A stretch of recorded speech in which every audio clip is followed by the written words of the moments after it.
Well, as was mentioned, we are beginning our new series this morning in the book of Ecclesiastes. I know this is a book you probably visit often. Let's see if we can even find it first. Ecclesiastes chapter 1. If you're using this Brown Pew Bible, it's on page 472.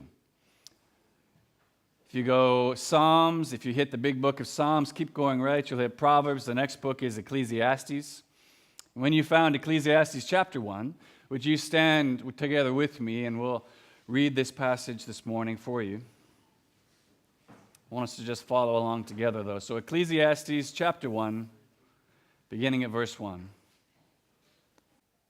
Let's read together. The words of the teacher, son of David, king in Jerusalem. Meaningless, meaningless, says the teacher, utterly meaningless, everything is meaningless. What does man gain from all his labor at which he toils under the sun? Generations come and generations go, but the earth remains forever. The sun rises and the sun sets and hurries back to where it rises. The wind blows to the south, turns to the north. Round and round it goes, ever returning on its course. All streams flow into the sea, yet the sea is never full.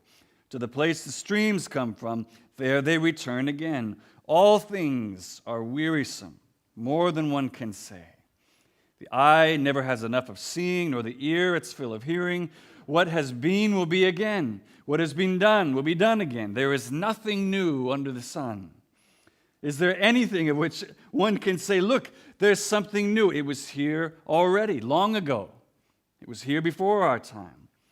There is no remembrance of men of old, and even those who are yet to come will not be remembered by those who follow. Happy New Year. This is God's Word. You may be seated. Let me pray for us. Ask God's blessing, particularly on this time in His Word this morning.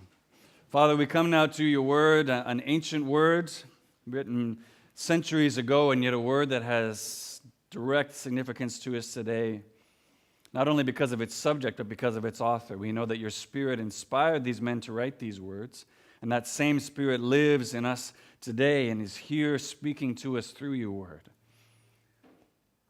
And you tell us that when you send out your word, it doesn't return void to you. It accomplishes the purpose for which you sent it.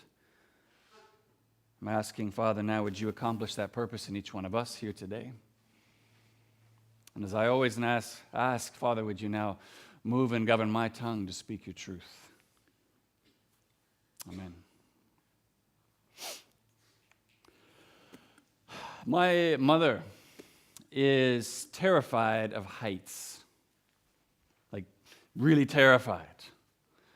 So much so that you can just imagine how difficult it was for us to get her to join us on the Soaring Over California ride at Disneyland when we were all there last together. This is a ride much like Soaring Over Canada down here at Canada Place, if you've ever been there. It's a ride that suspends its riders on chairs in front of a huge movie screen, and then the chairs dip and tilt as it shows you this incredible footage of a hang glider as it's flying over different landscapes. A perspective, which I'm sure you can imagine, is not necessarily appreciated by somebody who's afraid of heights. Probably not a perspective they'd want to seek out on their own. This was definitely the case for my mom. But when we basically just shamed her into going on the ride, pointing out, listen, your 8- and 9-year-old granddaughters are going on the ride. I think you're going to be okay. Finally, she went on. And I'm not saying that afterwards she decided to take up hang gliding. She didn't. But I think it's clear by the end of that time, eventually, she started to find that looking and seeing the world from a perspective that she'd been very fearful of was actually incredibly beautiful and truly enjoyable. She did enjoy it once she was kind of forced to go there.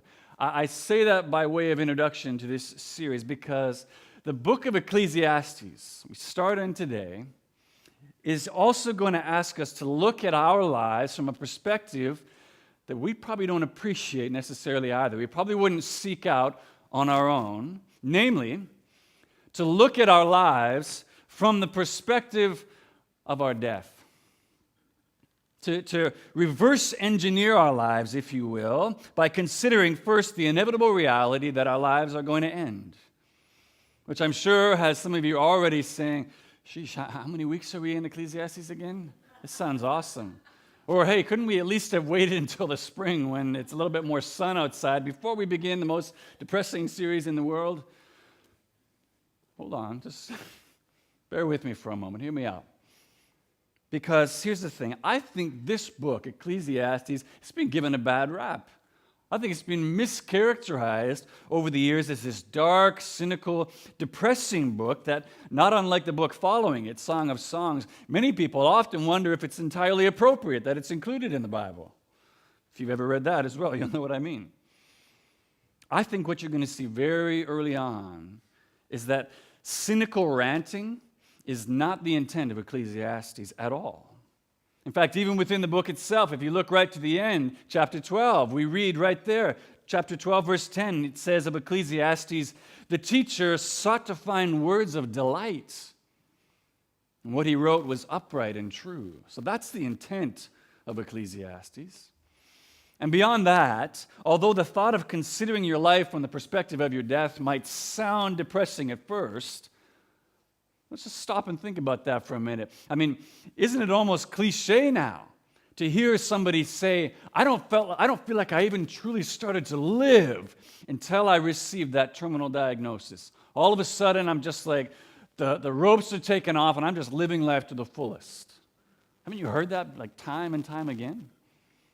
Now, I'm no huge fan of country music, as most of you know, and yet, even a couple years ago, Tim McGraw had a classic song, maybe some of you know, called Live Like You Were Dying. There he's talking to a friend who received a terminal diagnosis, and he says, hey, how did you respond? What did it feel like?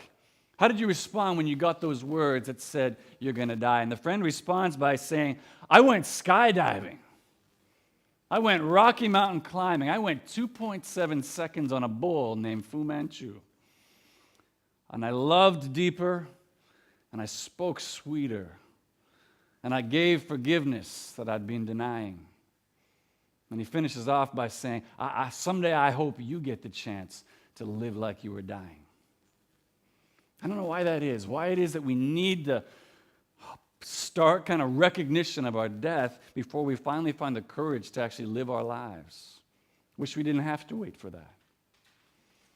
Well, I think Ecclesiastes here is going to invite us to consider that truth that we already know. All of us know this anyways, and yet we struggle and we don't really want to look at the inevitability of our death, not seeking it all to be depressing, though. Rather, to encourage us to truly live, to encourage us to truly enjoy the lives that God has granted each of us in our days under the sun. Stand by a graveside and learn how to live. So says David Gibson in his book on Ecclesiastes called Living Life Backwards. I love that. Stand by a graveside and learn how to live. For in so doing, in much the same way that things that once seemed so important and essential to us seem to lose their weight and value when we know that we're dying, so too will Ecclesiastes help us see the goals and the pursuits of this life, which we all run after, that we think we find our meaning and purpose in. It's going to help us to see them very differently when we look at them from the perspective of the end. For you see, it's not death that Ecclesiastes is leading us to focus on actually at all. Only how we live our lives, how we view all the things that we seek meaning and purpose in light of our death. It's very different. Which I think is one of the things that makes Ecclesiastes, although an ancient exploration of the questions of life and death and meaning and purpose, it makes it still incredibly relevant for us in our late modern context here. Why? Because we're still asking the exact same questions today. We're still seeking the exact same answers today. And if you look around, you're going to see people's answers to that question of what it is that gives us meaning and purpose everywhere you look. You don't even have to look beyond yourself because you have those things yourself that you're seeking out to find meaning and purpose in. And in this first message of our series this morning, we're just going to really dip our toes into the exploration as we consider this passage. Here today we're going to see a bit of an introductory material. Who's the author of Ecclesiastes? And then we're going to see a statement of the book's overall main thesis, as well as a general proof of that thesis. What am I going to be talking about in this book? But already, right out of the gate, we're going to feel the tension that such an exploration of life and purpose brings. And we're going to feel that tension because the simple fact of what I already stated this morning, we don't like to look at life from this perspective. It's uncomfortable for us. It's not something we would seek out on our own. In fact, in a culture in a day like ours that wants to hurry death off behind closed doors and curtains as quickly as possible, and yet also wants to fight against its relentless pursuit with every cream and moisturizer and Botox injection we can find, I think we're going to see that Ecclesiastes is pressing us to look at something here that probably we're even less inclined to want to look at than the original audience to whom this was written. But we dare not look away. We dare not. We dare not push in our earbuds and roll our eyes and walk away. First of all, because this is an inescapable reality. It's something each and every one of us are going to have to face one day. It doesn't matter how many Ks you clock on your Strava. It doesn't matter how many yoga classes you attend or how many matcha tea, low-fat, soy milk, whatever lattes you drink or Tough Mudders you've completed. All of us are still one day going to die. You can't escape it. Secondly, one of the true gifts of Ecclesiastes to us is that it exposes, it unmasks really, all of the places that we seek to find our meaning and purpose, that we think answers the question of what gives us meaning and purpose, and it reveals to us just how empty and unable those things are to give us meaning and purpose. So it's a great help and guide to us. Finally, and best of all, the book of Ecclesiastes reveals to us the secret of truly enjoying this life to the fullest. The very thing we're already seeking in all those other pursuits but not finding. It shows us the secret. And it shows us how to enjoy this present life as well as preparing us for its ultimate enjoyment in the next. That's what's waiting for us in the book of Ecclesiastes. And that's also what we would miss out on if we walk away, if we close off, if we're just so afraid of the heights of what we're being asked to look at that we don't even get on the ride. So, what do you say? Are you in? Are you ready to do this? I know it can feel uncomfortable at first. I know it feels like maybe Ecclesiastes is asking a lot of us, but I believe in asking a lot, it also gives us even more in return. And it can actually follow through. It can actually deliver on its promise when we make the investment. So if you're ready, let's begin. And as we begin this morning again, being more introductory material, I want to look at these opening verses in just two ways, kind of just ease us into this exploration. We're going to look at it in two ways. We'll look at how the teacher states his thesis. He tells us what he's going to be talking about for the whole book. And then, finally, how the teacher proves his thesis. All right? How the teacher states and then proves his thesis. So, if you've closed your Bibles, would you open them back up again to Ecclesiastes? Follow along with me as we begin now into our new series this morning, Ecclesiastes, a chasing after the wind. So let's look first of all at how the teacher states his thesis. How he states his thesis. Now we're introduced to this person called the teacher in verse 1. Look with me there. It says, the words of the teacher, son of David, king in Jerusalem. Now, step back for a second, just to give us a bit of background about this book quickly. The Hebrew language in which Ecclesiastes was written, the word for teacher is Koheleth. I'm not going to say that right. You don't need to learn that. That's the name in Hebrew for teacher, which means basically, it means someone who addresses an assembly or a gathering of people. That's what a teacher is, and that's what that word Koheleth means. Now, in Greek and Latin, which the Old Testament was originally then or translated into, the word for the gathering of people, the gathering and assembly of people is ecclesia. So, what we have here now, the title Ecclesiastes, This is actually an anglicized version of the Greek and Latin word for the gathering of God's people, the gathering of the church. And who is it that in a church context most often addresses the church, the congregation? It's the preacher, it's the teacher, right? So the book begins here by stating that what follows here are the words of the teacher, the words of the preacher to the gathered people of God. That's what he's going to give to us here.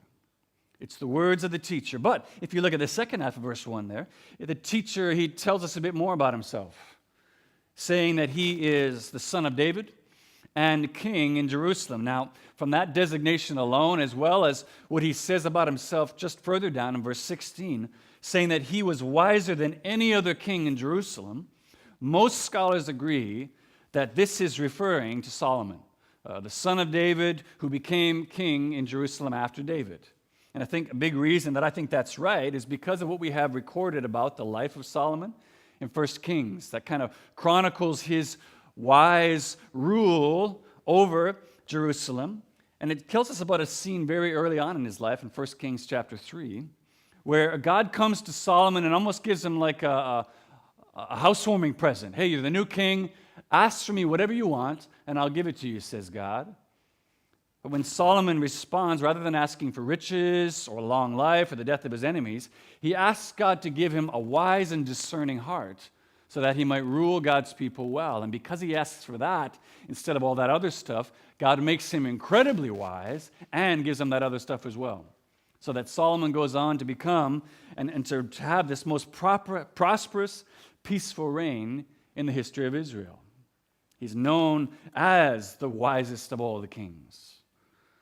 So there is some debate about the authorship of Ecclesiastes, but the majority of scholars, as well as internal evidence from this book, tell us this is most likely Solomon who's the teacher here. He's the one teaching us here in Ecclesiastes. And what does Solomon the teacher want to teach us? What does he want to show us? Well, we have the statement of his thesis there in book 2.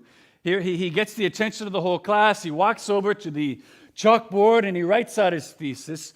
Meaningless, utterly meaningless, everything is meaningless, which at that point makes you feel like you want to walk over to Solomon and give the guy a hug, right? He sounds like sadness from inside out, just like, oh, everything is meaningless, I guess. I mean, you just want to put your arm around the guy and be like, it's going to be okay, buddy. Like, it's not that bad. Don't just relax a little bit. But the thesis Solomon lays out for us at the beginning of Ecclesiastes, it's not the depressing ravings of a cynic. It's actually deeply significant and desperately needed, both in his day as well as in our own. Now, a few things to say quickly that are going to help us here and throughout the book of Ecclesiastes to understand what it is that Solomon wants to teach us. First of all, the word that we have there in verse 2, translated as meaningless, it's the Hebrew word hebel. Now, we're going to have a little quick Hebrew lesson here. Hebel is the word that's most often translated here and throughout the book as meaningless. So, New International Version, if you're using this Pew Bible, the translators of this have said that the best way to understand that word is to translate it as meaningless. Some other translations translate it as vanity. Maybe you've heard it that way. Vanity of vanities. Everything is vanity. Not vanity like looking at yourself in a mirror, but like as in vain, pursuing something to no end. But when you look to the dictionary here, the literal on-the-face translation of hebel is simply this: mist, breath, vapor. So already, you probably see that that's not exactly the same as meaningless or vanity, although they're certainly related. I mean, if something has no substance to it, we could see what purpose does it have? So the translators have made a choice to say, let's call it meaningless. But that hits our ears as a modern English reader differently. We hear meaningless as, it has no meaning. But if we stick with a literal translation of that word, we see that already is going to change the shape of the book. It's going to give it a little bit different tone throughout. So not to say that things have no meaning if we see it just as vapor, as breath. All of a sudden the book takes a tone now that says, no, I'm not saying everything has no meaning, only that everything is ultimately temporary. Everything is brief. Everything, it's something that we can't grasp with our hands. So this would then transform Solomon's thesis from one that sounds quite depressing and bleak to something more like this: misty, like a puff of smoke, says the teacher, utterly vaporous. Everything is but a breath. It already has a different tone to it, doesn't it? And when you consider other biblical uses of that same word, Hebel, for instance, in Psalm 39:5, it describes our life as Hebel, as a mere breath. That's how it's translated. Our life is a mere breath. Or later on in the New Testament, when James is talking about this same concept, he says, what is your life? It is a mist that appears for a little while and then vanishes. It seems that brief, passing away, temporary, more closely reflects the meaning of Hebel rather than just a stark meaningless. It has no meaning. For while absolutely brief, surely our lives do, to some extent, have some meaning. Which means, I'm taking a risk here, but throughout this series, whenever we come to that word meaningless, I'm going to read it as like a mist, like a vapor, like a breath instead. Because I think what that does is it gives the meaning and value to our lives that Solomon intends to give it, while at the same time revealing that it is a fleeting, temporary, transitory existence that we can't hope to build any lasting meaning on. I think that's truly what he's getting at. The other thing to see is that in Solomon's view, everything is like this. Everything is brief, fleeting, like a mist, like a puff of smoke. Everything is like that breath you can see on a cold winter's day. It's all like that. And if you're like me, automatically there's something that clicks in us and we want to just pull Solomon aside and just to ask him to soften that a little bit. Just qualify and be like, okay, but not everything, right? I mean, some things have meaning, right? That's how I often want to respond. And I'll tell you what, yes, I'll say yes. Solomon, he is going to qualify this in a minute. But one of the things that we're going to see throughout this book is that Solomon is incredibly measured in the way that he says things.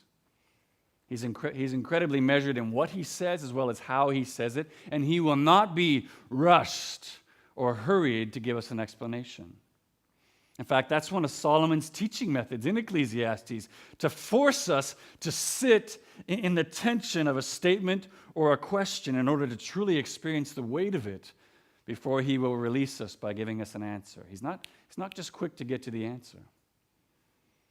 And I think there's two things we can already take from that and consider as we've heard now Solomon's thesis statement. First of all, without even knowing exactly where he's going yet, just here's the statement: all of life is like a vapor, it's like a mist, you can't grasp onto it. Already just knowing that, but nothing more. Make a quick list in your mind, just right now, top one or two things that you think, this is something solid in my life. My life has meaning and purpose because of this. What is that for you? And then ask yourself, is there a way in which Solomon's thesis, you can already see how it might be true? You're already starting to feel that feeling of like, oh yeah. Things might not be as solid and permanent as we always thought they were. Second, I just want to ask a question relating to Solomon's teaching method. I want to ask you, how might all of our lives be improved, even today, if we took some of Solomon's approach to the questions and pursuits of our lives? That instead of just sprinting for the finish line every time, just racing to solve the mystery of whatever question or pursuit we have so that we can just move on to the next one, what if we just allowed ourselves to sit in the tension a little while longer? Just gave ourselves permission to not feel like we had to solve everything so quickly. Gave ourselves a little longer to think more deeply, to consider the questions more deeply before feeling like, I've got to get to the answer so I can move to the next thing.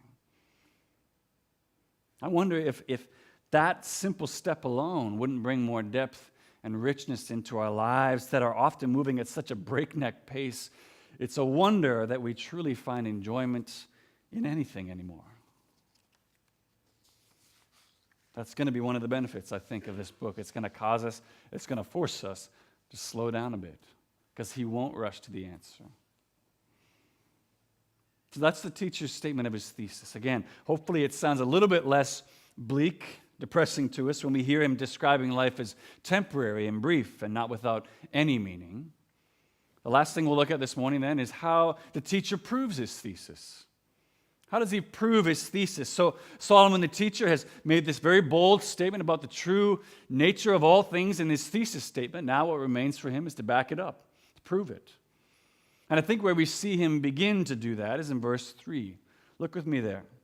He begins by asking a question. He says, "What does man gain from all of his labor at which he toils under the sun?"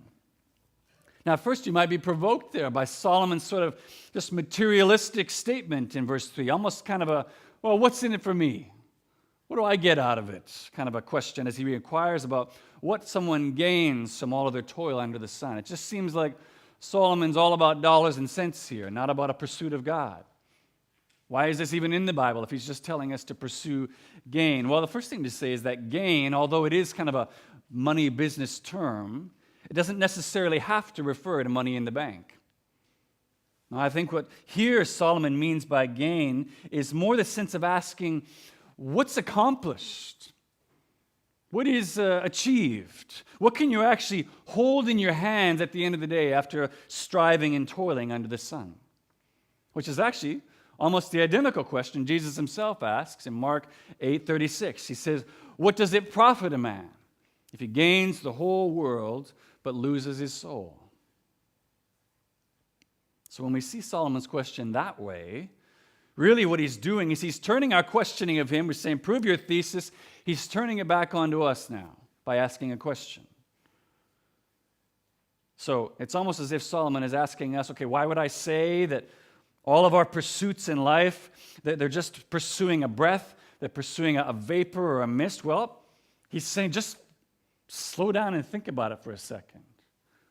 Really look at your life. Really look at the things that you're pouring time, effort, resources into every day, the things you believe give you meaning and purpose, and honestly ask yourself, what do you really hold in your hands at the end of that day's work that's eternal? What does any of us gain under the sun that isn't rusting, breaking down, rusting out, or that couldn't be taken away from us in a second? It's a good question. Now, those three words at the end of verse 3 there, under the sun, those are words we're going to hear quite a bit through Ecclesiastes. It's a repeated phrase that he uses over and over again, and it's a bit of an interpretive key, actually, to understanding what Solomon wants to teach us. Because those words, as they would suggest, under the sun, by them Solomon means everything. Everything we see, everything we feel, everything we touch and experience in the natural world as we know it under the sun. He's asking us to imagine all that we experience in our lives from day to day. And then, as he asks us to think about that, he describes the rest of the verses of our passage, 4 through 11. He describes thing after thing, situation after situation in the natural world around us. All of these things, sun, generations, streams, sight, everything. He's describing things in the natural world that we see around us. But you notice in each scenario he gives us, each example he gives us, he's showing us how in every case this is a circular, they all have a circular repeating nature to them that causes the one who sets out in pursuit of them to end up right back where they started at the beginning with nothing to show for it. For instance, verse 5, he says, okay, the sun rises, and then it sets, and then it hurries back to do it all again. What have we gained by that after that's taken place? A day? Can we hold on to a day and say, this is the day that I lived? No, it's gone. It's just happening again and again. Or verse 8, he says, the eyes see and the ears hear, but they're never filled up. Our eyes never filled up with enough seeing, our ears with enough hearing.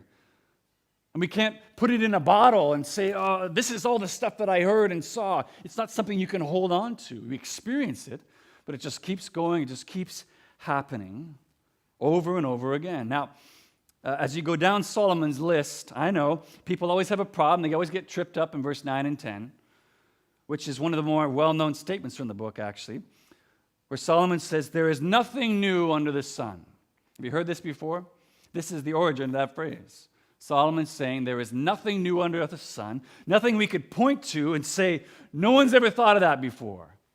And every time that happens, every time people hear that, what do? They pull out their phone, they pull out their whatever, and they'd be like, what about this? Did you have one of those?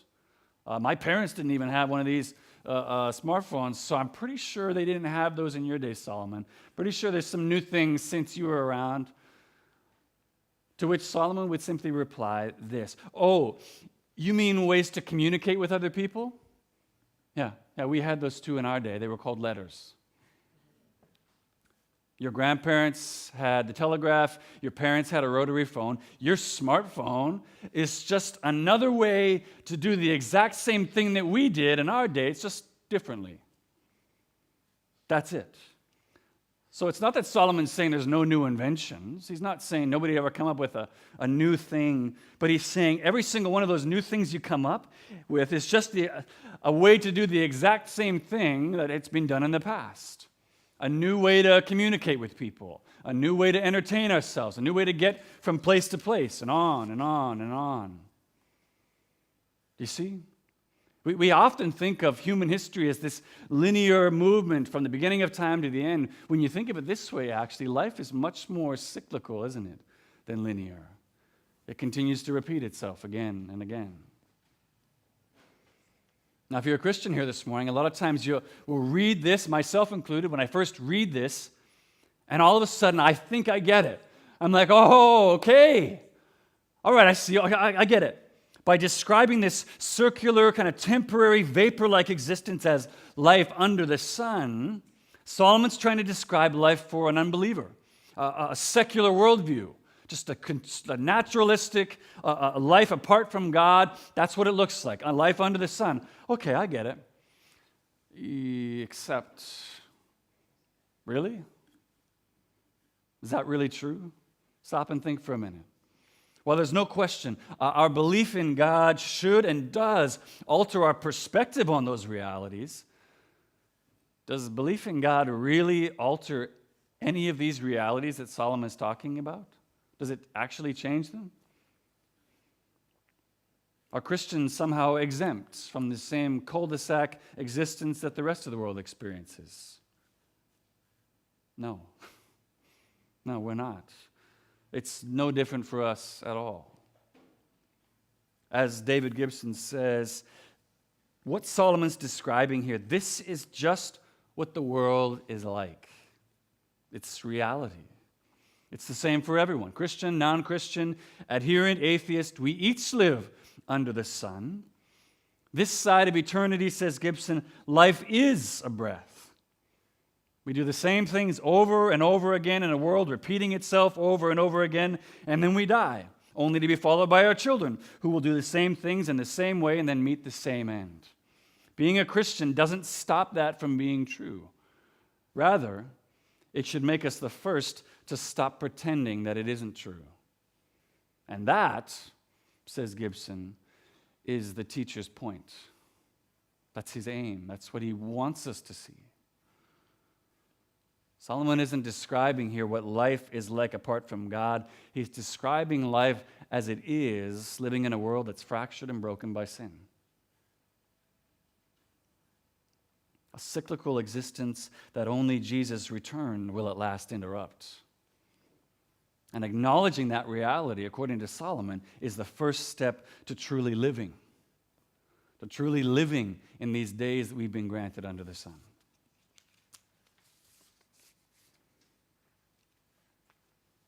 In Charles Dickens' classic A Christmas Carol, which maybe you're familiar with, Ebenezer Scrooge, he's visited on that Christmas Eve by three spirits come to warn him about his impending judgment that he's going to be facing if he doesn't change his ways, if he doesn't become a kinder, more generous man. I don't know if you've read that story or seen maybe the film adaptations, But if you have, you remember that just before he wakes up at the end of the night, the third and final ghost that visits him is the ghost of Christmas yet to come. And in his final warning to Ebenezer, he stands in a graveyard and relentlessly points with his crooked, deathly finger towards a deserted grave with a headstone that bears Ebenezer's own name. Just points, doesn't say anything. Now, it's certainly much less dramatic than that, much less ominous than a scene like that. But in the end, what we've seen today, and what we're going to continue to see through the book of Ecclesiastes, is that Ecclesiastes is no less relentless in pointing us towards the end of our lives. But again, not to depress us, not to make us think that life is bleak and meaningless, but only with the intended purpose of calling us to live out our days under the sun now with infinitely greater meaning and purpose than we ever could have otherwise have known.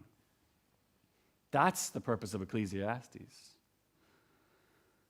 we're going to be digging into this a lot more deeply in the coming weeks and looking at the misty, vapor-like consistency of many of the things in the world that we and many others currently see as solid, things we're frantically running after and trying to build our meaning and purpose on to one degree or another.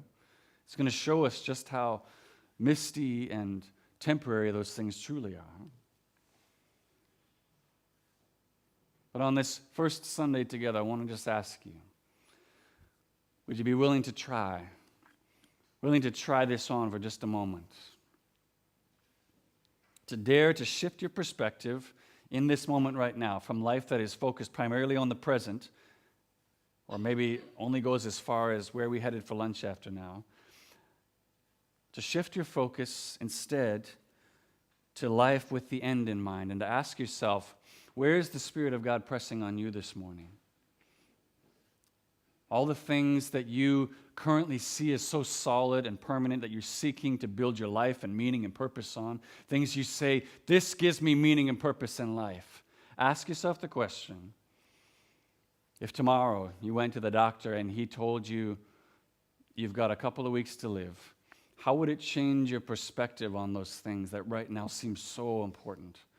Seems so desperate to give you meaning and purpose. I need this. Does it change your perspective at all? Does it give you different lenses by which you start to see through those things that used to seem so big and important and solid? That is actually the unexpected blessing for us found in Ecclesiastes. And recognizing that perspective actually will help us to be even more effective witnesses to those around us, because it's a common human struggle we all have. We begin to see each other as a common humanity with only one place that we can truly find meaning and purpose. And so it will, if we're willing to do it, if we're willing to try and to live that way, I believe what Ecclesiastes is going to do is it's going to wake us up. It's going to wake us up to the reality that we all have to face anyways.